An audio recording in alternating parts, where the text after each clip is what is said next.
जिसे दुनिया कहती है ये हो नहीं सकता, वही तो हमें करके दिखाना है. गुड इव्हनिंग वॉरियर्स आणि सर्व भावी अधिकारी. वॉरियर ऑफिसर या आपल्या एज्युकेशनल चॅनलवर मी सुप्रिया तुम्हा सर्वांचं मनपूर्वक स्वागत करते.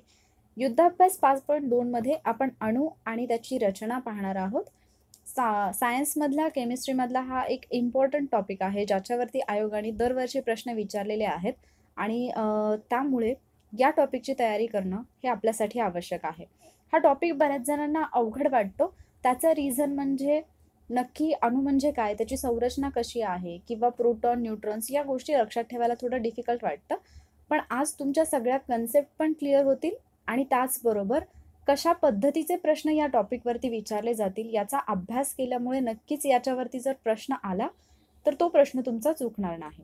तर आज आपण अणू आणि अणूची रचना पाहणार आहोत. एकूण 10 प्रश्न आहेत, पण या 10 प्रश्नांमध्ये टॉपिक अख्खा कव्हर करण्याचा आपण प्रयत्न करत आहोत. तुमच्या स्क्रीनवरती तुम्हाला प्रश्न दिसतील. प्रश्नानंतर तुम्हाला 10 सेकंदांचा वेळ मिळेल आणि त्या 10 सेकंदांमध्ये तुम्हाला तुमचं उत्तर जे आहे ते द्यायचं आहे. पहिला प्रश्न तुमच्या स्क्रीनवरती आहे. 2 विधानं दिलेली आहेत. विधान पहिलं आहे, द्रव ज्या अविभाज्य कणांचे बनलेले असतात त्यांना कणाद मुनींनी अणू म्हणजेच ॲटम असे नाव दिले. डेमोक्रिटस यांनी द्रव्यांच्या लहानात लहान कणाला रेणू असे नाव दिले. योग्य विधाने ओळखा. अ, ब, अ आणि ब की यापैकी नाही. तुमच्याकडे 10 सेकंड्स आहेत, तर 10 सेकंदांमध्ये तुम्हाला तुमचं उत्तर द्यायचं आहे. त्याच्यानंतर याचं बरोबर उत्तर जे आहे ते मी सांगणार आहे. योग्य विधान ओळखायचं आहे तुम्हाला. 2 विधानांपैकी कोणतं विधान योग्य आहे ते लाईव्ह चॅटमध्ये मेन्शन करा. कालच्या सायन्सच्या लेक्चरमध्ये तुम्ही खूप छान रिस्पॉन्स दिला, खूप छान पद्धतीने तुम्ही उत्तरं दिली आणि आजही तुम्ही तशीच उत्तरं द्याल अशी मला अपेक्षा आहे.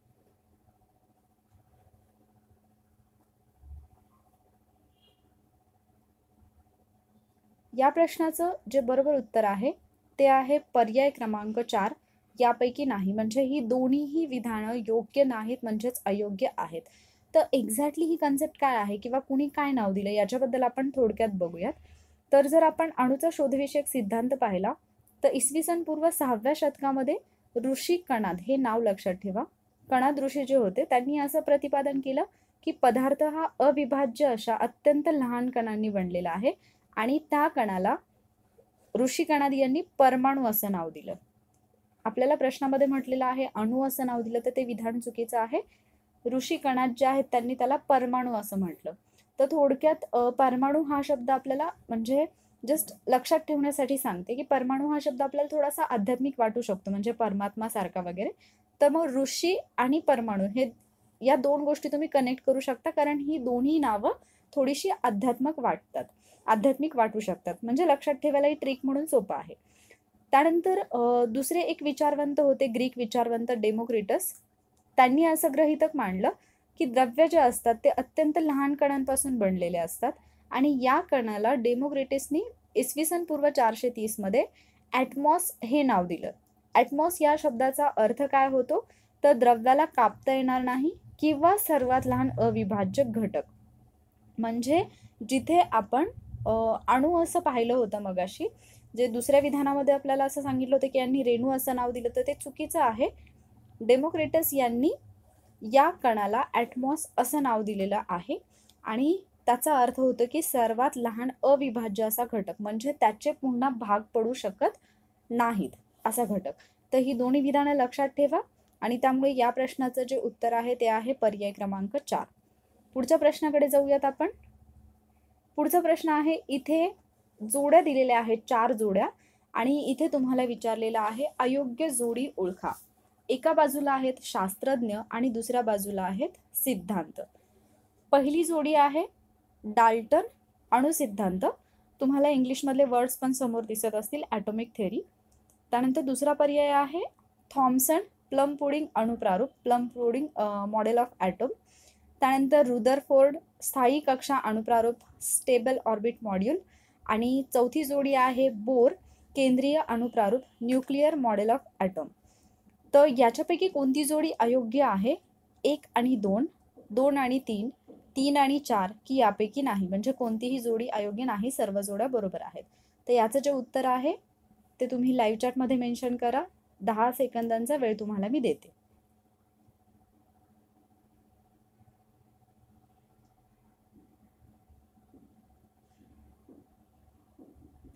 या प्रश्नाचं जे बरोबर उत्तर आहे ते आहे पर्याय क्रमांक 3, म्हणजे तिसरी आणि चौथी जोडी अयोग्य आहे. पहिली आणि दुसरी जोडी जी आहे ती बरोबर आहे. तर आपण डाल्टननी काय सांगितलं, थॉम्सननी काय सांगितलं, रुदरफोर्डनी काय सांगितलं आणि नील्स बोर यांनी काय सांगितलं हे सगळं डिटेलमध्ये पाहणार आहोत आपण. याच्यावरती प्रश्न विचारलेले आहेत आणि पुन्हा सुद्धा विचारले जाण्याची शक्यता आहे. तर जॉन डाल्टन यांचा जर आपण विचार केला तर 1803 मध्ये जॉन डाल्टन जे आहेत त्यांनी आपला अणुसिद्धांत मांडला आणि त्यांचा सिद्धांत काय होता, तर द्रव्य हे लहान लहान कणांनी बनलेले आहेत आणि त्या कणांना त्यांनी अणु हे नाव दिलं. तर लक्षात ठेवा, इथे डाल्टन आहेत ज्यांनी या लहान कणांना अणु हे नाव दिलं. जे ऋषी कणाद होते त्यांनी त्याला परमाणू असं नाव दिलेलं होतं आणि डेमोक्रिटसनी त्याला ॲटमॉस हे नाव दिलेलं होतं. अणु निर्माण करता येत नाहीत, तसेच त्यांचे अजून लहान कणात विभाजन करता येत नाही.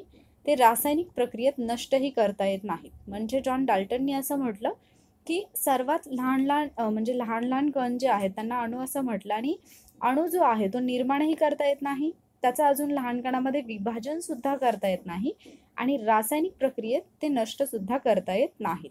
अणु हा कडक आणि भरीव असा गोळा आहे असं त्यांनी म्हटलेलं आहे. तर डाल्टन यांनी जो सिद्धांत मांडला त्याच्यानुसार आपल्याला अणूचे जे प्रभार आहेत किंवा त्याच्यामध्ये म्हणजे धनप्रभार आणि ऋणप्रभार हे जे आहेत हे आपल्याला आता माहिती आहे. तर याच्याबद्दल कोणतंही स्पष्टीकरण किंवा कोणतीही कल्पना येत नाही, कारण डाल्टननी फक्त एवढंच सांगितलं की तो निर्माण करता येत नाही, त्याचं अजूनही लहान कणामध्ये विभाजन करता येत नाही आणि रासायनिक प्रक्रियेत तो नष्टही करता येत नाही. त्याचबरोबर अणु हा कडक आणि भरीव गोळा आहे, पण अणूच्या बाबतीत त्याच्यावरती असणारे धन आणि ऋण प्रभार याच्याबद्दल मात्र डाल्टन यांनी कसलंही भाष्य केलेलं नव्हतं. त्यानंतर दुसरे जे सायंटिस्ट आहेत ते आहेत जे जे थॉम्सन. तर जे जे थॉम्सन या ब्रिटिश भौतिक शास्त्रज्ञाने डाल्टनच्या सिद्धांतामध्ये भर टाकली. म्हणजे डाल्टननी जो सिद्धांत मांडला तोच सिद्धांत थोडासा म्हणजे त्याच्यामध्ये थोडंसं काहीतरी ॲड करून थॉम्सननी सांगितलं. तर या शास्त्रज्ञांनी काय केलं म्हणजे थॉम्सननी अणूच्या आतमधल्या सूक्ष्म कणांचं अस्तित्व शोधलं. तर जे डाल्टननी सांगितलेलं होतं की हा एक कडक आणि भरीव गोळा आहे, तर त्याच्या आतमध्ये परत काय लपले हे कोणी सांगितलं, तर थॉम्सननी सांगितलं आणि म्हणूनच थॉम्सनला अणूला सर्वप्रथम भेदणारा माणूस म्हणून ओळखलं जातं. ठीक आहे, तर थॉम्सनला अणूला सर्वात प्रथम भेदणारा माणूस म्हणून ओळखलं जातं. हे विधान अतिशय महत्त्वाचं आहे, ते लक्षात ठेवा. यांनी काय केलं थॉम्सननी अणूला कलिंगडाची उपमा दिली. मग तुम्हाला माहिती असेल कलिंगड तुम्ही पाहिला असेल, कलिंगडाची फोड किंवा कलिंगड तुम्ही खाल्ला असेल तर आतला भाग तुम्हाला माहिती असेल. मग त्याने काय केलं, जो लाल भाग असतो कलिंगडाचा त्याला धन प्रभारयुक्त प्रोटॉन आणि काळ्या बिया ज्या आहेत त्यांना ऋण प्रभारयुक्त इलेक्ट्रॉन असं मांडलं. म्हणजे समजा आता या कलिंगडामध्ये ज्या छोट्या छोट्या बिया असतील तर पूर्ण जो लाल भाग आहे त्यांना त्या लाल भागाला त्यांनी प्रोटॉन असं नाव दिलं आणि त्याचबरोबर ज्या छोट्या छोट्या बिया आहेत तर त्यांना त्या छोट्या बियांना त्यांनी इलेक्ट्रॉन असं मांडलं. कोणी जे जे थॉम्सन यांनी. मात्र ते असं म्हटले की अणू हा स्वतः उदासीन असतो, कारण त्याच्यामध्ये धन आणि ऋणप्रभार सारखाच असतो. म्हणजे धनप्रभार असणारे प्रोटॉन आणि ऋणप्रभार असणारे इलेक्ट्रॉन हे सेम असतात. त्याच्यामुळे अणू हा स्वतः मात्र कसा असतो, उदासीन असतो. थॉम्सनने इलेक्ट्रॉनचा शोध लावला, त्यासाठी 1906 साली त्यांना नोबेल पुरस्कार सुद्धा देण्यात आला होता. आणि थॉम्सनचा जो सिद्धांत आहे तो डाल्टनच्या अणुसिद्धांतापेक्षा सुधारित असा अणुसिद्धांत आपण म्हणू शकतो. मात्र थॉम्सनच्या मते धनप्रभार हा सर्वत्र पसरलेला असतो आणि अणू हा गोळा आहे, त्यामुळे त्याच्यामध्ये इलेक्ट्रॉन जे आहेत ते पेरलेले असतात, हे म्हणणं मात्र चुकीचं आहे. तर एक गोष्ट आपल्याला लक्षात ठेवायची आहे की इथे तुम्हाला डाल्टनचा सिद्धांत तर समजला असेल की कलिंगडामध्ये त्यांनी लाल भागाला प्रोटॉन असं म्हटलं, धनप्रभारयुक्त प्रोटॉन, आणि बियांना ऋणप्रभारयुक्त इलेक्ट्रॉन म्हटलं. मग हे प्लम पुडिंग काय आहे, तर तुम्ही असे छोटे छोटे बिस्किट पाहिले असतील ज्याच्यामध्ये छोटे छोटे म्हणजे आपण काय म्हणतो त्यांना एलिमेंट्स असतात, जसं की काजू बदाम वगैरे ते ॲड केलेले असतात. तर तुम्ही जर नेटवरती सर्च केलं तर तुम्हाला ती एक इमेज दिसेल प्लम पुडिंगची. तर त्याच्या पद्धतीने इथे जसं कलिंगडाच्या बाबतीमध्ये उदाहरण आहे तसंच सेम त्या प्लमच्या बाबतीमधलं उदाहरण तिथे दिलेलं आहे. तर प्लमच्या ज्या फोडी आहेत ते जर पाहिलं तर त्याच्यामध्ये पण जो जास्त भाग आहे तो धनप्रभारयुक्त प्रोटॉन आणि छोटे छोटे जे आपल्याला बियाण टाईप दिसतं तर त्याला आपण ऋणप्रभारयुक्त इलेक्ट्रॉन असं म्हणतो.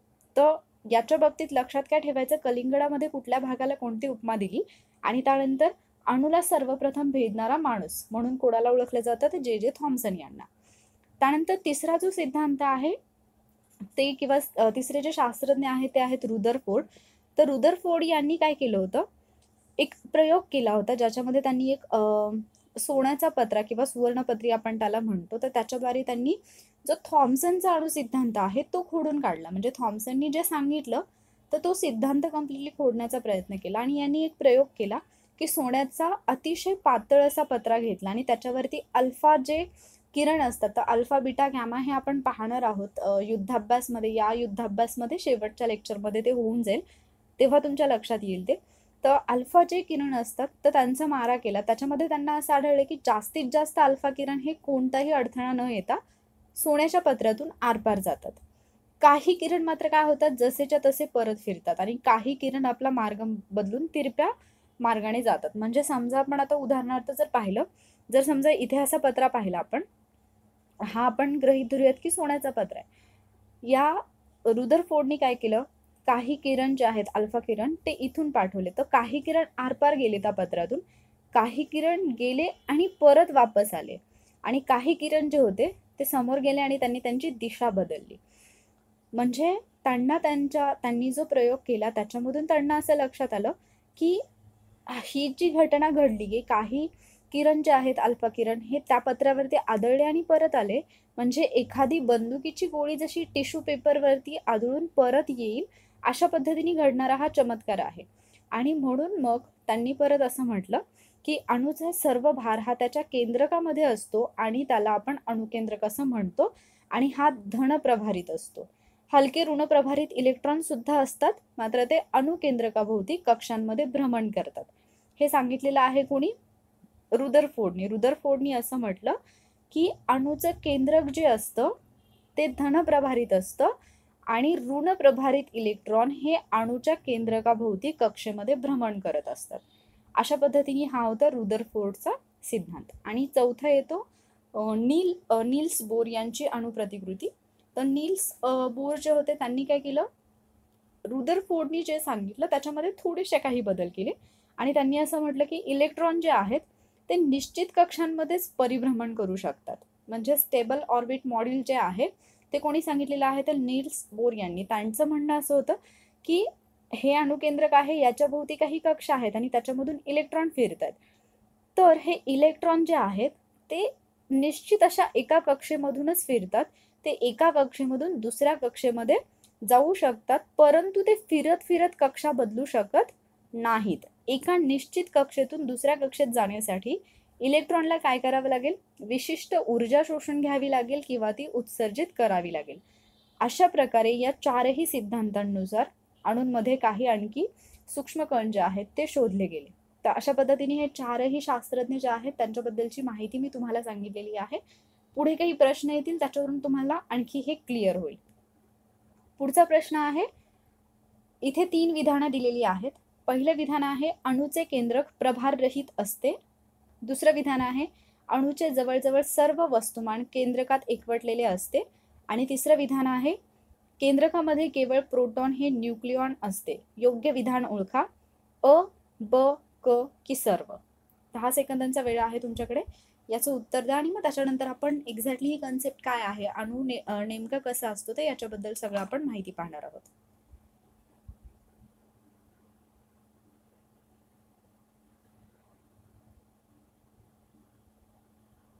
या प्रश्नाचं जे बरोबर उत्तर आहे ते आहे पर्याय क्रमांक 2, म्हणजे फक्त ब बरोबर. अणूचं जवळजवळ सर्व वस्तुमान हे केंद्रकामध्ये एकवटलेलं असतं. पहिलं विधान आणि तिसरं विधान हे चुकीचं आहे. त्याचं रिझन काय ते आपण पाहूया. अणूचं केंद्रक हे प्रभाररहित नसतं, हे तर आपण मगाशीच पाहिलं. तर अणूचं जर आपण केंद्रक पाहिलं तर साधारणतः आपण असं गृहीत धरूया की हे केंद्रक आहे, त्याच्या भोवती काही कक्षा आहेत. तर आता एकदम ही कन्सेप्ट मी तुम्हाला सांगते. अणूच्या केंद्रकामध्ये प्रोटॉन आणि न्यूट्रॉन हे दोन्ही असतात. प्रोटॉनही असतात आणि न्यूट्रॉनही असतात.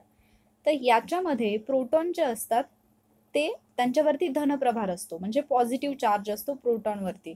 आणि जे बाहेरील कक्षेतून फिरणारे जे इलेक्ट्रॉन असतात तर इलेक्ट्रॉनवरती असतो निगेटिव्ह चार्ज. म्हणजेच ऋण प्रभार असतो इलेक्ट्रॉनवरती. मग अणूमध्ये भरीव असं केंद्रक असतं. याच्यामध्ये कोण कोण आहे? प्रोटॉन आणि इलेक्ट्रॉन आहे. त्याच्या बाहेर आहेत कक्षा. कक्षेमधून कोण फिरतंय? इलेक्ट्रॉन्स फिरतात. तर इलेक्ट्रॉनचं जे वस्तुमान असतं ते अगदी निग्लिजिबल असतं, म्हणजे अगदी आपण खूपच कमी असतं ते, त्यामुळे ते गृहीत नाही धरलं जात. मात्र प्रोटॉनचं जे वस्तुमान आहे तर ते गृहीत धरलं जातं. त्यामुळे आपण असं म्हणू शकतो की अणूवरती अणूचं जे केंद्रक आहे तर त्याच्यावरती धनप्रभार हा जास्त असतो असं आपण म्हणू शकतो, कारण धनप्रभारित प्रोटॉन्स जे असतात ते अणूच्या केंद्रकामध्ये असतात. त्यामुळे प्रभाररहित असतं हे विधान चुकीचं आहे, कारण जर केंद्रकाचा विचार केला तर धनप्रभार आपल्याला आढळून येतो केंद्रकावरती, कारण त्याच्यामध्ये कोण असतात? प्रोटॉन असतात. ओके.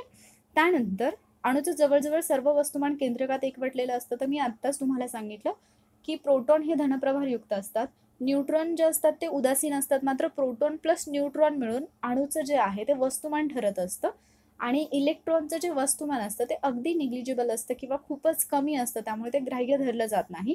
त्यामुळे अणूचं जवळजवळ सर्व वस्तुमान हे केंद्रकामध्ये एकवटलेलं आहे असं आपण म्हणू शकतो.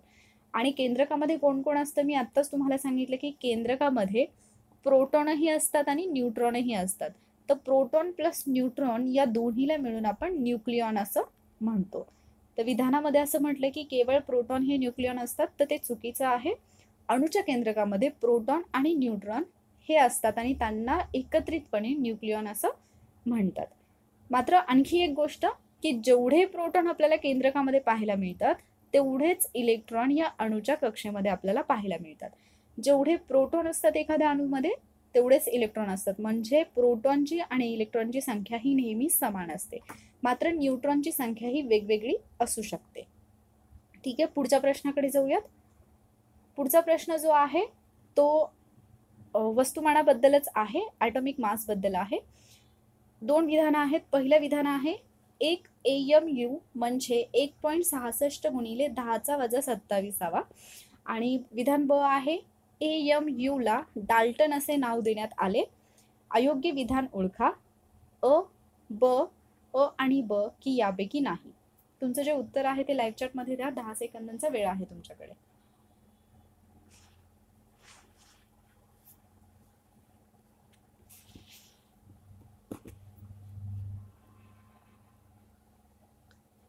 इथे थोडे नंबर्स आहेत जे तुम्हाला लक्षात ठेवण्याची आवश्यकता आहे.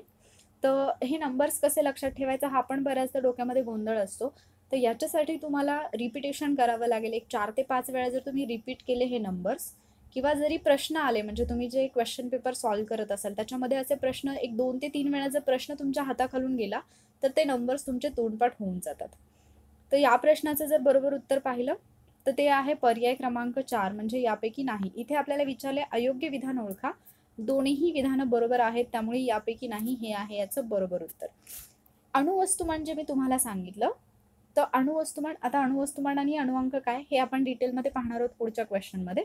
मात्र इथे ते कशामध्ये मोजलं जातं एकक आपण पाहूयात. अणुवस्तुमान हे डाल्टन या एककामध्ये मोजलं जातं आणि डाल्टन जे आहे ते असं इंग्लिश लेटर यू जे असतं, स्मॉल लेटर यू, तर त्याच्यामध्ये ते लिहिलं जातं. डाल्टन लिहिताना आपण यू सारखं लिहितो आणि 1 डाल्टन म्हणजेच 1 AMU म्हणजेच ॲटॉमिक मास युनिट, हे लक्षात ठेवा. तर त्याची किंमत काय असते? 1.6 गुणिले 10⁻27 हा नंबर लक्षातच ठेवा. तर इथे KG दिले, तर हे पण लक्षात ठेवा. कदाचित इथे पण थोडंफार कन्फ्युजन होऊ शकतं. तर हे बुकमधली इमेज आहे जशीच्या तशी, सचिन भास्के सरांचं बुक मी यूज केलेलं आहे इथे. तर 1 AMU म्हणजेच 1.6 गुणिले 10⁻27 हे लक्षात कसं ठेवायचं? तर याला फक्त तुम्हाला 3 ते 4 वेळा रिपीट करावं लागेल.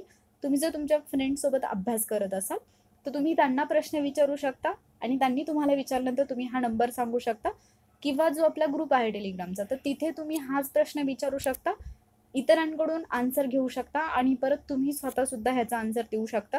तर तुम्ही 2 ते 3 वेळा जर हे रिपीट केलं, जर समजा तुम्ही टाईप केलं तरीसुद्धा ते तुमच्या लक्षात राहून जातं. त्यानंतर 1 प्रोटॉन म्हणजे काय असतं? तर 1 डाल्टन आणि 1 न्यूट्रॉन म्हणजे 1 डाल्टन आणि 1 इलेक्ट्रॉन म्हणजे 0.00055 डाल्टन. म्हणजेच मी जे तुम्हाला सांगितलं की इलेक्ट्रॉनचं जे वेट आहे किंवा इलेक्ट्रॉनचं जे वस्तुमान आहे ते खूपच कमी आहे आणि त्यामुळे ते निग्लिजिबल असल्यामुळे आपण ते काउंट करत नाही. तर अणुवस्तुमान आणि अणुअंक ही कन्सेप्ट आपण पुढच्या प्रश्नामध्ये पाहणार आहोत. पुढचा प्रश्न तुमच्या स्क्रीनवरती आहे. 2 विधानं आहेत आणि विचारलेलं आहे 2 विधानांपैकी कोणते विधान अयोग्य आहे. विधान अ आहे, अणुअंक म्हणजे अणुकेंद्रकातील एकूण प्रोटॉन्सची संख्या, आणि दुसरं विधान आहे अणुवस्तुमान म्हणजे अणुकेंद्रकातील एकूण प्रोटॉन्स आणि न्यूट्रॉन्सची संख्या. फक्त अ बरोबर, इथे विचारले अयोग्य, फक्त अ, फक्त ब, पर्याय तिसरा आहे दोन्ही अ आणि ब, की चौथा पर्याय आहे दोन्ही नाही. तर याचं उत्तर द्या. मग त्याच्यानंतर आपण अणुअंक म्हणजे काय आणि अणुवस्तुमानांक म्हणजे काय हे समजून घेणार आहोत. अणुअंक म्हणजे ॲटॉमिक नंबर आणि अणुवस्तुमानांक म्हणजे ॲटॉमिक मास. तर उत्तर तुमचं लाईव्ह चॅटमध्ये द्या.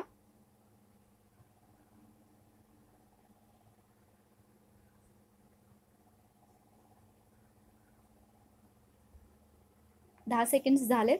या प्रश्नाचं जे बरोबर उत्तर आहे ते आहे पर्याय क्रमांक 4, दोन्ही नाहीत म्हणजे दोन्ही विधानं अयोग्य नाहीत म्हणजे दोन्ही विधानं जी आहेत ती बरोबर आहेत. अणुअंक म्हणजे काय असतं तर केंद्रकामध्ये असणारे एकूण प्रोटॉन्सची जी संख्या असते त्यांना आपण म्हणतो अणुअंक, आणि एकूण न्यूट्रॉन्सची जी संख्या असते त्याला आपण म्हणतो अणुवस्तुमानांक. म्हणजेच अणुअंक जो असतो त्याला म्हटलं जातं ॲटॉमिक नंबर आणि अणुवस्तुमानांक जो असतो त्याला म्हटलं जातं ॲटॉमिक मास. तर कोणत्याही अणूच्या केंद्रकामध्ये जेवढे प्रोटॉन्स असतात त्या प्रोटॉन्सच्या संख्येला अणुअंक म्हणतो. आणि आपल्याला माहिती आहे की जेवढे प्रोटॉन्स असतात तेवढेच इलेक्ट्रॉन्स असतात. त्यामुळे प्रोटॉनची संख्या किंवा इलेक्ट्रॉनची संख्या म्हणजे अणुअंक असं आपण म्हणू शकतो. अणुअंक जो असतो तो झेड या अक्षराने दाखवला जातो. हे पण लक्षात ठेवा, याच्यावरती प्रश्न येऊ शकतो. अणुअंक जो आहे तो झेड या अक्षराने दाखवला जातो. ॲटॉमिक मासचा जर विचार केला तर अणूमध्ये जे एकवटलेलं वस्तुमान असतं त्याला आपण अणुवस्तुमानांक म्हणतो. आणि मग अणूचं वस्तुमान म्हणजे कोण असेल तर केंद्रकामध्ये असणारे प्रोटॉन प्लस न्यूट्रॉन. ठीक आहे. मग प्रोटॉन आणि न्यूट्रॉन या दोन्हीची बेरीज केली तर आपल्याला काय मिळेल, अणूचं वस्तुमान मिळेल. आणि इलेक्ट्रॉनचा का विचार केला जात नाही तर मी मगाच्यापासून 2 ते 3 वेळा सांगितलं की इलेक्ट्रॉनचं वस्तुमान हे खूपच कमी असतं, त्यामुळे ते इथे ग्राह्य धरलं जात नाही, ते मोजलं जात नाही. तर प्रोटॉन आणि न्यूट्रॉन यांची एकत्रितपणे संख्या म्हणजे अणूचं अणुवस्तुमान होय किंवा अणूचा अणुवस्तुमानांक किंवा ॲटॉमिक मास नंबर होय. आणि तो जर पाहिला आपण तर ॲटॉमिक मास नंबर जो असतो तो ए या लेटरनी दाखवला जातो आणि अणुअंक जो आहे तो झेड या लेटरनी दाखवला जातो. तर हे लक्षात ठेवा. आणि इथे जे प्रश्नामध्ये विचारलेलं आहे तर दोन्ही विधानं बरोबर आहेत. आपल्याला विचारले अयोग्य कोणतं, म्हणून याचं उत्तर होतं पर्याय क्रमांक 4. पुढचा प्रश्न पाहूयात. काही विधानं दिलेली आहेत. खालील सिद्धांतावरून तो सिद्धांत कोणत्या शास्त्रज्ञाने मांडला हे स्पष्ट करा असं म्हटलेलं आहे. काही विधानं दिली जी की सिद्धांतामधली आहेत. पहिलं विधान आहे अणूमधील सूक्ष्मकणांचे अस्तित्व शोधले. दुसरं विधान आहे त्याने अणूमधील धन प्रभाराला प्रोटॉन आणि ऋण प्रभाराला इलेक्ट्रॉन मानले. तिसरं विधान आहे अणू हा उदासीन आहे असे सांगितले. आणि चौथं विधान आहे अणूचे सर्वप्रथम विभेदन करणारा माणूस म्हणून ओळखला जातो. 1 डाल्टनचा सिद्धांत, 2 रुदरफोर्डचा सिद्धांत, 3 थॉम्सनचा सिद्धांत आणि 4 नील्स बोरचा सिद्धांत. तर याचं उत्तर अजिबात चुकलं नाही पाहिजे, कारण याच्याबद्दल आपण डिस्कस केले. तर तुमचं उत्तर लाईव्ह चॅटमध्ये मेन्शन करा. 10 सेकंदांचा वेळ आहे तुमच्याकडे.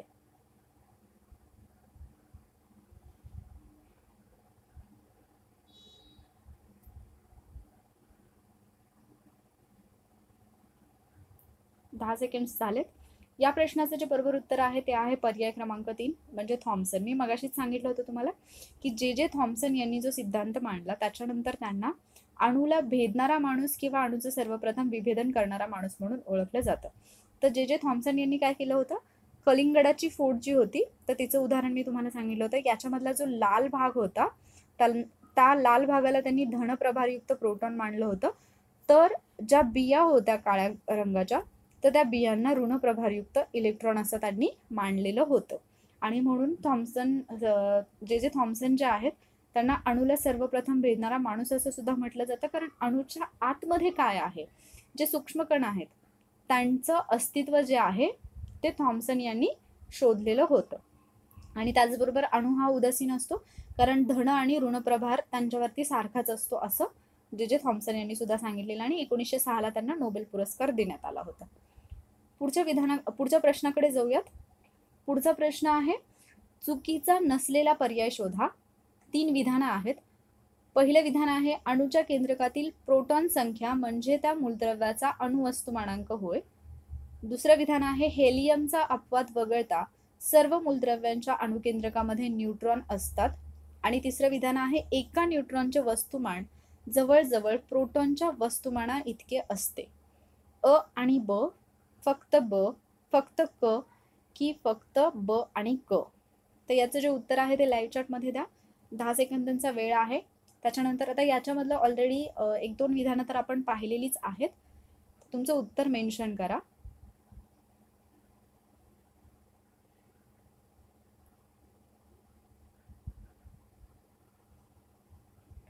या प्रश्नाचं जे बरोबर उत्तर आहे ते आहे पर्याय क्रमांक 3 म्हणजे फक्त क बरोबर आहे. पहिलं विधान चुकीचं आहे, दुसरं विधान चुकीचं आहे, फक्त तिसरं विधान हे बरोबर आहे.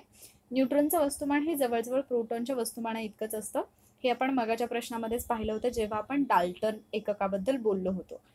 अणूच्या केंद्रकामध्ये जे प्रोटॉन असतात त्यांच्या संख्येला अणुवस्तुमानांक नाही तर अणुअंक म्हटलं जातं आणि तो झेड या अक्षराने दाखवला जातो म्हणजे ॲटॉमिक नंबर म्हटलं जातं, ॲटॉमिक मास नाही. याच्याबद्दल पण आपण बोललो होतो. आणि इथे असं म्हटलेलं आहे, हेलियमचा अपवाद वगळता सर्व मूलद्रव्यांच्या अणुकेंद्रकामध्ये न्यूट्रॉन्स असतात. तर हे चुकीचं आहे कारण इथे हेलियम नाही तर इथे हायड्रोजन हवा. हायड्रोजनचा अपवाद जर वगळला तर इतर सर्व मूलद्रव्यांच्या केंद्रकामध्ये न्यूट्रॉन असतात, हायड्रोजनमध्ये न्यूट्रॉन नाही. हे लक्षात ठेवा. हे एक्सेप्शन आहे आणि जिथे पण एक्सेप्शन किंवा अपवाद असतात तर त्याच्यावरती आयोग वारंवार प्रश्न विचारत असतो. पुढचा प्रश्न पाहूयात आपण. 1 मोल पदार्थ म्हणजे किती रेणू? 1 मोल पदार्थ म्हणजे किती रेणू किंवा मॉलिक्युल्स? 6.022 गुणिले 1022 घात, 6.022 गुणिले 1023 घात, 6.022 गुणिले 1024 घात की 6.022 गुणिले 1021 घात. तर हा नंबर पण एकदम इझी आहे. म्हणजे मला पण थोडं आकडेवारी लक्षात ठेवायला पहिलं टफ जायचं, पण त्याच्यानंतर लक्षात आलं की ज्यावेळेला आपण प्रॅक्टिस करतो तर हे आकडे पाठांतर न करता आपल्या लक्षात राहतात. म्हणजे सेम क्वेश्चन की तुम्हाला 1 मोल म्हणजे किती रेणू हे विचारलं किंवा ॲव्होगाड्रोज नंबर विचारला तर हा नंबर तुम्ही 2 ते 3 वेळा जर असा क्वेश्चन तुमच्या नजरेखालून गेला ना तर हा नंबर तुमचा पाठ होऊन जातो. फक्त 3 वेळा, त्यापेक्षा जास्तची पण आवश्यकता भासत नाही. उत्तर लाईव्ह चॅट मध्ये द्या. सोपा आहे, 1 लाइनर क्वेश्चन आहे. या प्रश्नाचं जे बरोबर उत्तर आहे ते आहे पर्याय क्रमांक 2, 6.022 गुणिले 1023 घात. तर 2 नंबर तुम्हाला लक्षात ठेवायचे आहेत. मगाच्या प्रश्नामध्ये मी जे तुम्हाला एक डाल्टन बरोबर किती ते सांगितलं आणि त्याचबरोबर हा म्हणजे 1 मूल पदार्थ म्हणजे किती रेणू. तर या नंबरला ॲव्होगाड्रो नंबर असं म्हटलं जातं. हे तुम्हाला लक्षात ठेवायचं आहे. ॲव्होगाड्रोज अंक किंवा ॲव्होगाड्रो नंबर असं म्हणून ओळखलं जातं. तर याच्यामध्ये ज्यावेळेला आपण एखाद्या पदार्थाचं जे अणुवस्तुमान आहे किंवा रेणुवस्तुमान आहे ते आपण ग्रॅममध्ये व्यक्त करतो त्यावेळेला त्याला 1 मोल असं म्हटलं जातं. कोणताही पदार्थ त्याचं अणुवस्तुमान किंवा रेणुवस्तुमान जर आपण ग्रॅममध्ये सांगायला लागलो तर त्याला म्हटलं जातं 1 मोल. म्हणजे आता इथे उदाहरण त्यांनी दिलेलं आहे ऑक्सिजनचं. ऑक्सिजनचं रेणुवस्तुमान किती आहे? 32. म्हणजेच 32 ग्रॅम ऑक्सिजन म्हणजे 1 मोल ऑक्सिजन. तर हे प्रत्येकाच्या बाबतीत वेगळं वेगळं असू शकतं. ऑक्सिजनचं रेणुवस्तुमान 32 आहे म्हणून 1 मोल ऑक्सिजन बरोबर 32 ग्रॅम ऑक्सिजन. असं जेवढं रेणुवस्तुमान असेल तेवढं आपण त्याला 1 मोल असं म्हणू शकतो. समजा आपण 32चं डबल केलं म्हणजे 64 केलं तर हा किती झाला? 64 ग्रॅम ऑक्सिजन म्हणजे 2 मोल ऑक्सिजन झाला. अशा पद्धतीने तुम्हाला लक्षात ठेवायचं आहे. ॲव्होगाड्रो यांच्यामध्ये काय तर 1 मोल अणू किंवा रेणू नेहमी 6 गुणिले 1023 इतके असतात. म्हणजे 1 मोल मध्ये किती असतात तर 6 गुणिले 1023 घात एवढे असतात. आणि तोच जर नंबर आपण इन डिटेल पाहिलं तर 6.022 गुणिले 1023 घात. तर हा नंबर लक्षात ठेवा, लगेच पाठ होऊन जातं. इझी आहे. तुम्ही फक्त याचा जास्त बाऊ करू नका. 2 ते 3 वेळा हा क्वेश्चन सेम तुमच्या समोर रिपीट झाला ना की तुम्हाला हे पाठ होऊन जाईल. पुढचा प्रश्न आपण आता इथे जे तुम्हाला विचारले 1 मोल, कदाचित असं सुद्धा विचारतील की खालीलपैकी कोणता ॲव्होगाड्रोज नंबर किंवा ॲव्होगाड्रोचा अंक म्हणून ओळखला जातो, तर त्याचं उत्तर पण सेम असेल. पुढचा प्रश्न आहे, खालील विधाने लक्षात घ्यावं, अयोग्य विधान निवडा. अविधान आहे, ग्वायटर म्हणजे गलगंड या रोगाच्या उपचारासाठी सोडियम 24 किंवा सोडियम 24 हे समस्थानिक म्हणजे आयसोटोप वापरतात. कॅन्सर या रोगाच्या उपचारासाठी कोबाल्ट 60 हे समस्थानिक किंवा आयसोटोप वापरतात. पर्यायी उत्तर आहेत अ, ब, दोन्ही की दोन्ही नाही. तुमचं उत्तर जे आहे ते लाईव्ह चॅटमध्ये द्या. 10 सेकंदांचा वेळ आहे तुमच्याकडे.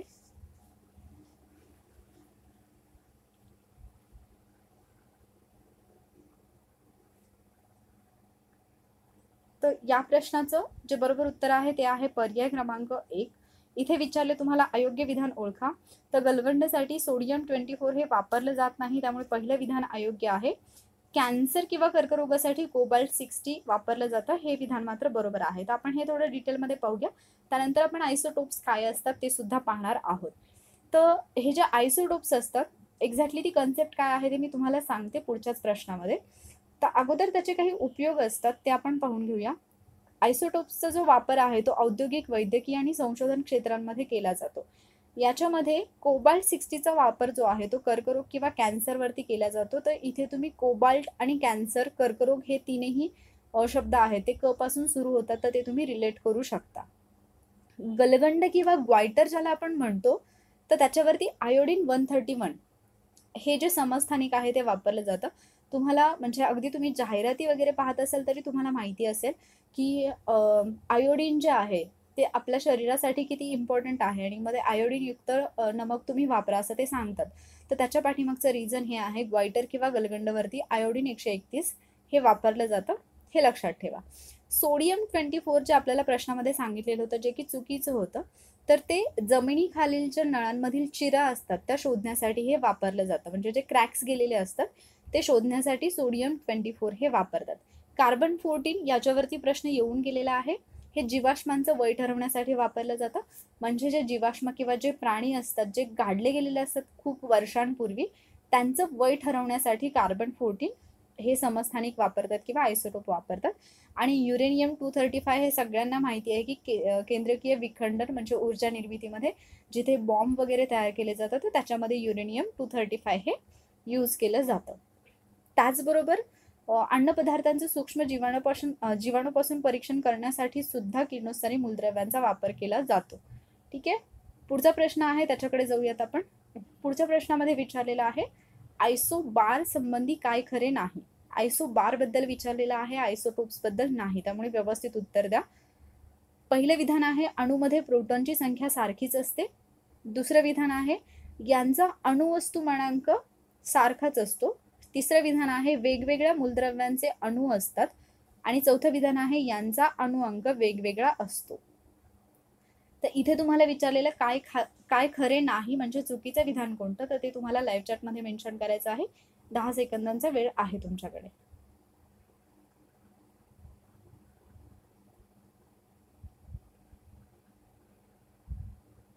तर या प्रश्नाचं जे बरोबर उत्तर आहे ते आहे पर्याय क्रमांक 1. म्हणजे याच्यामध्ये प्रोटॉनची संख्या सारखी असते असं जे म्हटलेलं आहे तर ते विधान चुकीचं आहे. यांचा अणुवस्तुमानांक सारखा असतो हे बरोबर आहे. वेगवेगळ्या मूलद्रव्यांचे एलिमेंट्स किंवा अणू असतात हे बरोबर आहे. यांचा अणुअंक वेगवेगळा असतो हेही बरोबर आहे. तर ही कन्सेप्ट काय आहे एक्झॅक्टली ते मी तुम्हाला सांगते. समस्थानिके म्हणजे आयसोटोप्स, त्यानंतर आयसोबार आणि आयसोटोन्स या 3 महत्त्वाच्या कन्सेप्ट आहेत ज्याच्यावरती प्रश्न विचारला जाऊ शकतो. हा चार्ट तुम्ही जसाच्या तसा तुमच्याकडे ठेवायचा आहे कारण याच्यावरती वारंवार प्रश्न येतात. अगदी छोटासा टॉपिक पण मार्क्स मिळून देऊ शकतो. ज्यावेळेला आपण मूलद्रव्यांचे म्हणजे 2 मूलद्रव्यांचे अणुअंक सारखे असतात.